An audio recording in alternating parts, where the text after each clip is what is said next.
The most exciting problem can be killed by a team that's not working well together.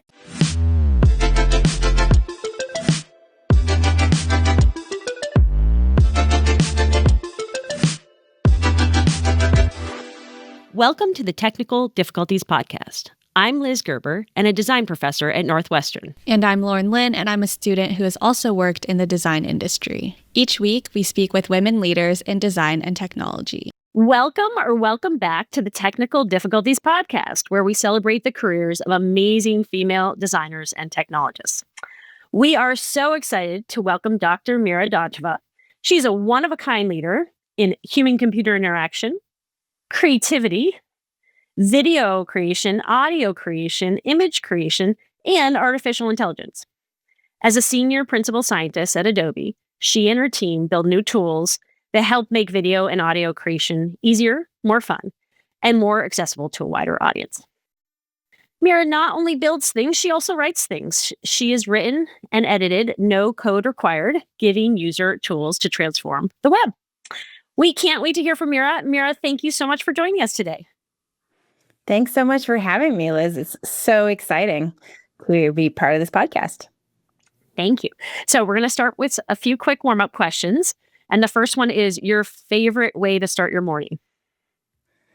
My favorite way to start my morning is to walk my daughter to school. Okay, why? Because it's about a 10-minute walk to school, 10-minute walk back. We live on a hill, so getting there is really easy. And then coming back, you gotta like huff and puff. But I love it because we're outside, we're moving, we're walking. We live in Seattle, so you can do it pretty much year round. And it gives us some quiet time to just talk about whatever. And sometimes we don't talk about anything. Sometimes she tells me silly things like, Mom, I have a schedule on my recesses. Recess 1, I play with these friends. Recess 2, I play with this friend. Recess 3, I play freeze tag. And I'm like, okay. Anyway, so it's just, I love it because we get to be outside. It's a great way to start the day. And then also she tells me things that, she might not otherwise. That she has a schedule. I love that.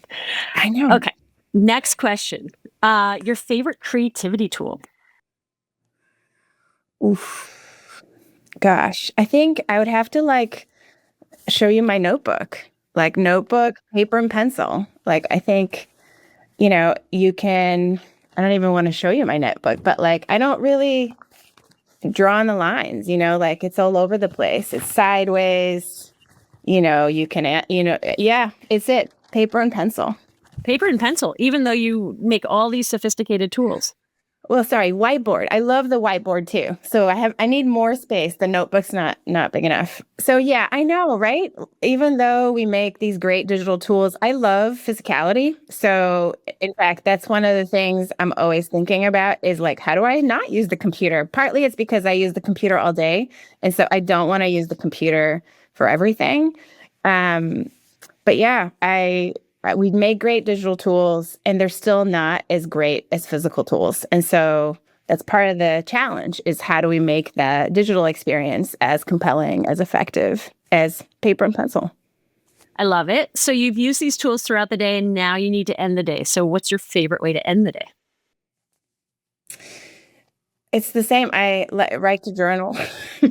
I also like to. It's not so much a creativity tool, but I play a lot of Wordle, Awesome.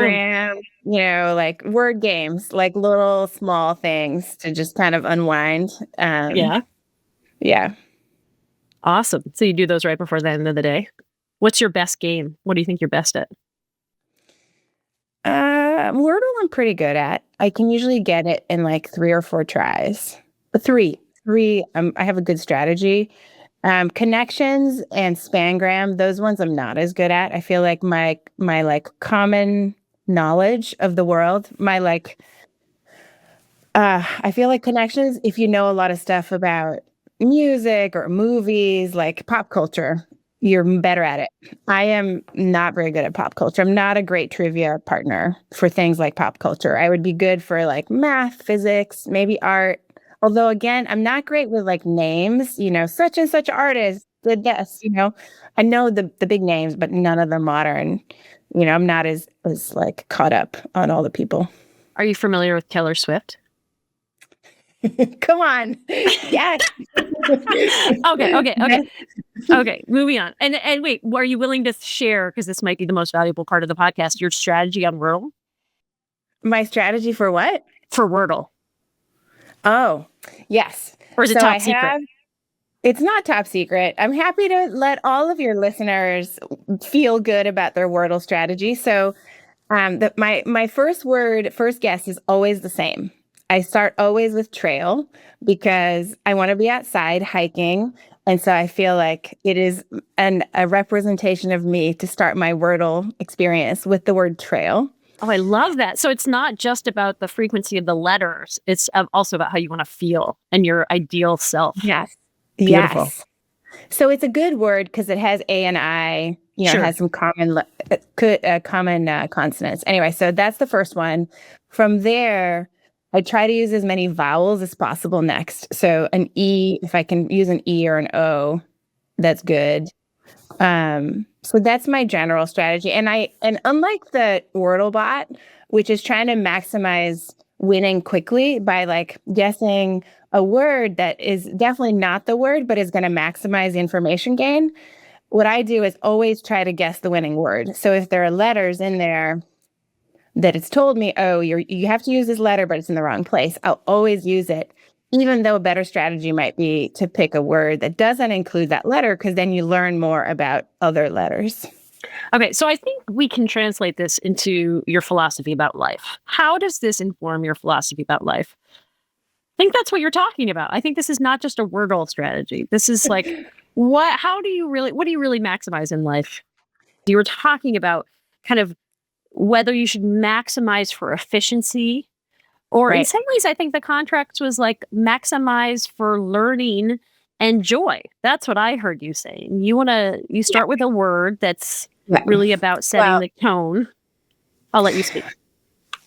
Yeah, so I agree. So it is definitely representative of my philosophy on life. First, I'm picking a word I love, right? Trail. So I do believe words have meaning and influences. So I'm careful about the words I use day to day, about how I frame things, how I think about things. So trail is a good one. It's aspirational. It makes me happy to think about it being on a trail. But then I think my goal is to win.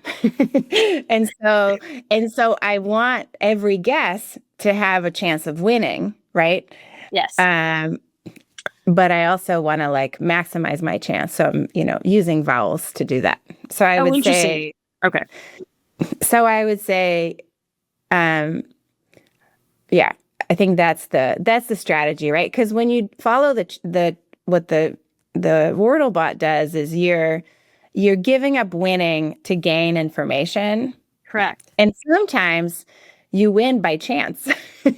Like the other day, I won on the second guess, which is like really just lucky, right? It's your intelligence, pure intelligence. No. I was doing this with my husband and he was like, what? Like, because I just guessed a word that he would not have guessed. And I think because it had like a Y in it, you don't pick the Ys first. Yeah. And he was like, oh, he was just like, this, his strategy would have failed here. But my just guess, more, I guess I lean in, maybe what it tells you is that I lean in on like, let's just try it and see if it works rather than like thinking it through too carefully. Okay, maybe that's what it is. You're at heart, you like to experiment. Yeah. Okay. This is resonating with what I know about you. Okay, we'll get back to experimentation in a little bit as a philosophy of life, but let's get to the origins of your career first, and maybe experimentation plays a role.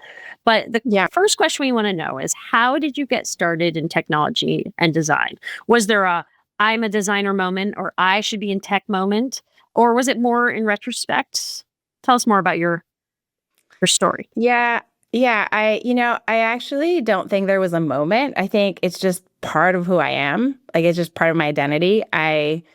I did grow up in a house. My mom is an electrical engineer. My dad is a mathematician. So it's a very much like kind of a build kind of house, but also we like problem solving kind of house. But also it was interesting watching them interact growing up because my dad is very abstract. He would like write theorems on a piece of paper and he would have pages and pages of math formulas.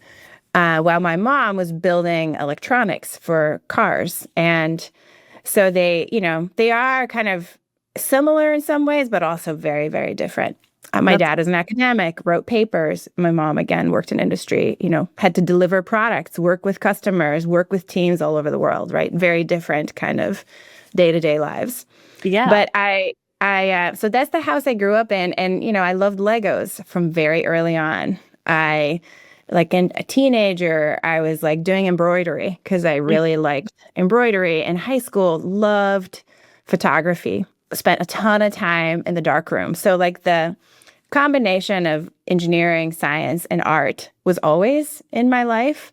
And then so when it was time to pick a major, pick a degree, I wanted to do both. And so I ended up in computer science where I really wanted to do computer graphics. I wanted to build virtual worlds. I wanted to, essentially take the computers and build graphical images, visual images. And that's kind of what set me on this trajectory. And I continue to have this, duality of like, I like building, I like math and science, but I want to be doing it for visual things. I had a kind of a crisis of confidence in grad school and considered switching from computer graphics to networking and systems because I really liked that faculty member and thought, it could be a great career or great person to work with.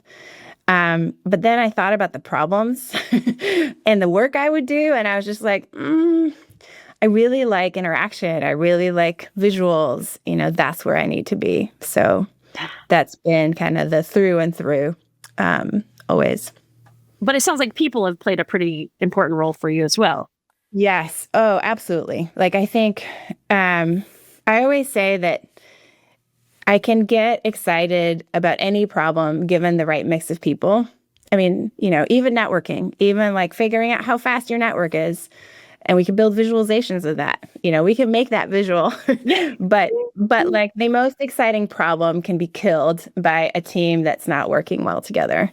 And so absolutely, like people matter more to me than the problems. But I do think I want to be excited about what I'm working on. And that's a combination of the problems we're working on and how important they are in the world. And then also who is this work happening with? Yeah. So building on that, one of the things I'd love to hear more about for you, and you've worked on hundreds of projects, so this will be hard to choose, but what is one that stands out as most rewarding and why? It doesn't have to be the most rewarding, but why? Was it something about the people, something about the project, something about the scale of the potential impact? You're asking me to like pick my favorite child. I like, really am. Or a child. How about just name a child that you have? Or just one that brings a smile to your face, or if you were to see a photo of it or see it in use, you'd be happy, and why? You can describe the projects we've worked on together if you want. I have two that come to mind. Okay. And so I'll tell you about both. They're very, very different. So when I first joined Adobe, so this is like very early days, we were working on, actually the work you and I were doing back then is coming back, but that's a different topic. I'll add that as our third, more like exciting, frontiers coming next. But one that comes up for me is when I joined Adobe, I was trying to figure out what to do because I had been doing all this work on the web for my thesis work. And here I was joining Adobe, which a lot of people from the outside were like, why are you going to Adobe? You should be going to Google. Like, all your thesis work was about search templates. Like, what are you doing there? And I was like, oh, but I really like Adobe's tools. They're really fun. And so my first kind of research thread at Adobe was all about, well, people are using the web to learn how to use our tools all the time. How do we like take all that great stuff that's on the web, bring it into the software? How do we help people with these really complicated, expert level pieces of software like Photoshop? And so we did a lot of work on all different things, from interactive tutorials to better search interfaces that like get you to different parts of the UI, to voice interfaces that could be like little shortcuts for parts of the UI, to games. I thought like games for learning could be really fun. And that body of work at that time was too early. Like Adobe was like, we must build more features. Yes. You were so ahead of your time. You were ahead of your time, like thinking about gamification and learning embedded in software. Yeah. Very ahead. And so, nothing happened with it. And, my job as a researcher in industry is to develop new technologies and get into product. So just developing it is not enough. You also want to put it into product. Otherwise, why are we at Adobe? Could be at a university. And so, what was amazing to see is about 5 years later, all of a sudden, Adobe started paying more attention to the onboarding experience and all those new users coming in and having a hard time. And all that work became relevant. And so all of our products now have much better onboarding experiences and have great, both search experiences, but also just the ability to like help guide you through how to get started. And a lot of that, product work was informed by the research we did. So it was really great to see that work make its way into product.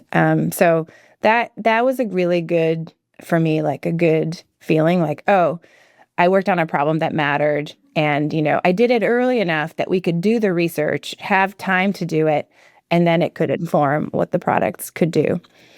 Very cool. So that's one. Another one is very, very different. I worked on Adobe Research at one point was trying to incubate products. And so I worked on a project called Project Blink, where we built a web-based video editor that was powered by AI technologies. So we had transcript-based editing and visual search.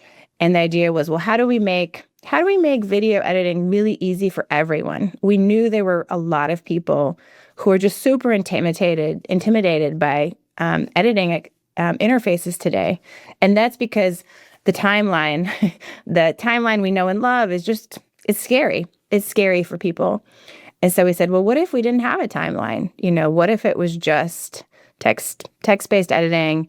Could you get everyone, like people who are using, who are recording more and more video to actually feel comfortable editing? And so we worked on that, and it just so happened that the pandemic happened. And so a lot more people started doing video calls. And then you started having people at companies like Adobe who were never trained in video, who are all of a sudden having to deal with these recordings and wanting to like cut out parts and share them with different teams. And so it was really cool to see them like realize that, oh my gosh, like all the skills I have around document editing, like I could just use those same skills for video editing. And it's not hard, right? It's really just a different way to edit. And so it was really, really fun. We built it, worked with a really great team. I think that was among the biggest highlights. Was the team was amazing. And we brought it out and shared it on Adobe Labs, got a lot of feedback. And now we're working with our product teams to productize those ideas and get them out, out into the world. So it was a really good experience of basically doing almost like a little startup inside of a big company, and operating in a very different way from the way we typically operate in research. That's great. Thank you for sharing those stories. I'm hearing a lot about kind of patience in research and waiting for it to be relevant and believing that it will be relevant. It's very important. And so I have my third one for you. One more. So our research together back then, when I first started Adobe, was all around priming and emotion and how that affects the creative process. Right. And we always said, Adobe's making creative tools. Yet the experience of the creative tool is the same for everyone, no matter how they're feeling, no matter when they're using it, beginning of the day, end of the day. And I think those same ideas are coming back again, Liz, because it's the AI agents time. In fact, if you want to do a project together, I think we should do that one, right? Like, Let's what do if it. we revisit that priming emotion work, but now with AI agents, I love it. Done. All right, here we go. Okay. Next project.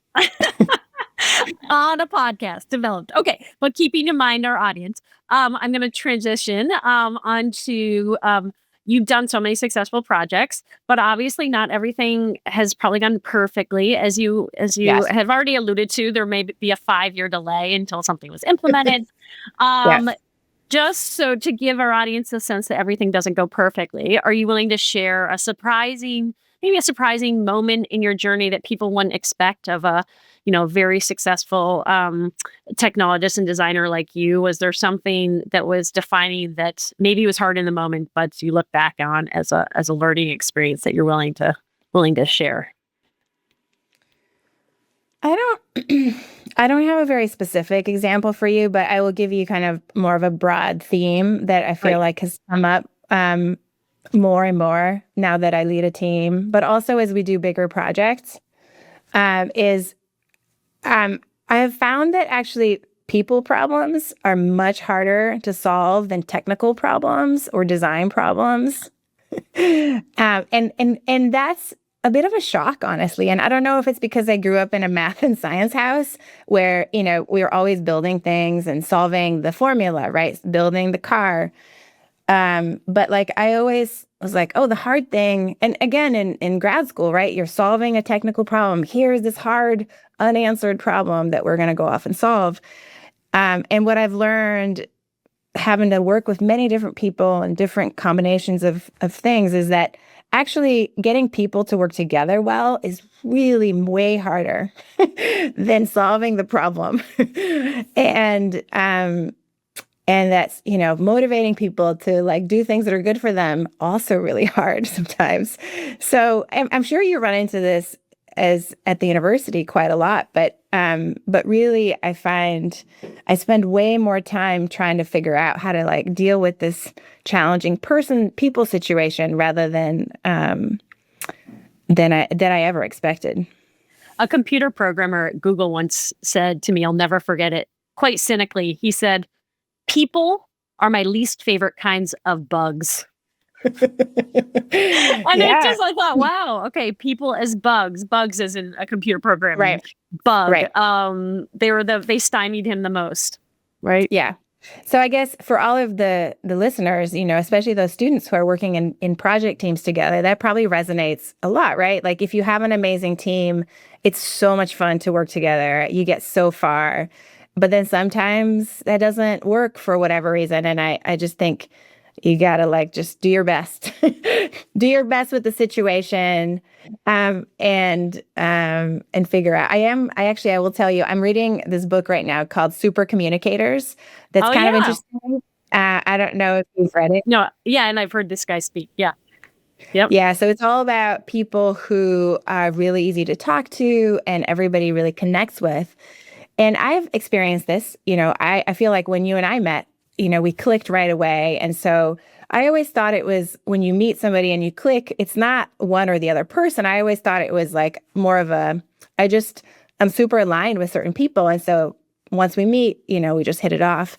But what this book argues is that there are people who do this with everyone, and they are the super communicators. And so he kind of lays out what makes them so good at this. And so maybe your students could learn something about that. I don't know. I'm finding it really interesting because he breaks down communication in like 3 different kinds of conversations. And so if you can, in the moment, identify what kind of conversation you're having and what the other person, how they're oriented, that can help you, make a connection and hopefully kind of move forward more easily. What kind of communication are we having right now? Do you remember in his model? I think it's the social one. I think so too. Yeah. Yeah. There's like 3. I think it's the social one. Yeah, that feels right. Okay, you're always learning, Mira, and Yeah. that's something I've always admired about you. So what's one thing you're learning how to be a super communicator, or at least learning about them? Right. What's one thing you still want to learn and do? So, I wrote this on my list here because I knew you were going to ask me this question.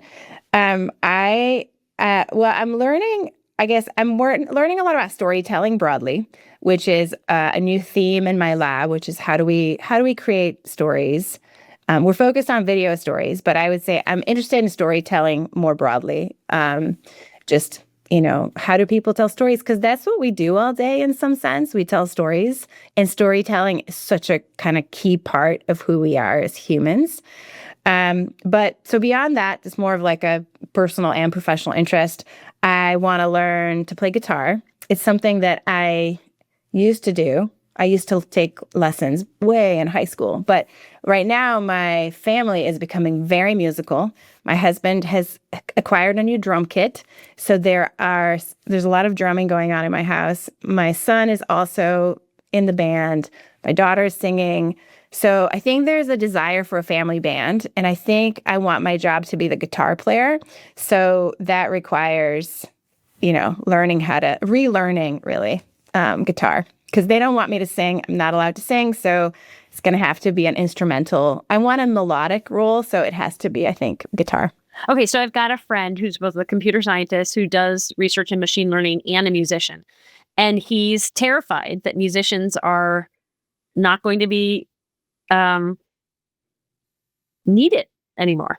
That they're being, so I'm curious, I'd be curious as somebody who works in the space of creativity tools, is it worth your time to learn the guitar? Definitely. Because I'm not trying to be a professional musician, right? I'm just trying to have fun with my family.